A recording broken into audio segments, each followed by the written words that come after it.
তো চলে আসলো একটা পার্সেল। অর্ডার দিয়েছিলাম কয়দিন হলো, কিন্তু আসছিল না। আজকেই ডেট ছিল কিন্তু আসছিল না। তারপরে ফোন করলাম নিজেই, এটা আমার খুব দরকার, তাই জন্য আমি নিজে ফোন করলাম। তারপরে বললো যে না আসবো, কিন্তু আগে আমাকে ফোন করেনি যে আসবে। যাই হোক, ফোন করাতে ভালোই হলো, দিয়ে গেল জিনিসটা। তো কি আছে এটার মধ্যে এখন আমি খুলবো। এটা কি আছে দেখাচ্ছি, দাঁড়াও।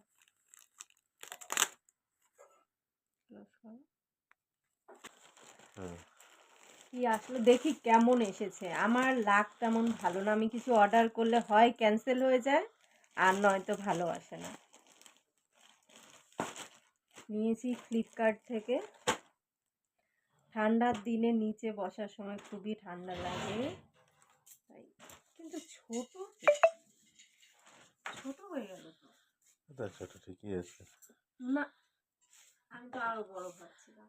না না, এটাই ঠিক আছে। 1.5 হাত কোথায়? হ্যাঁ।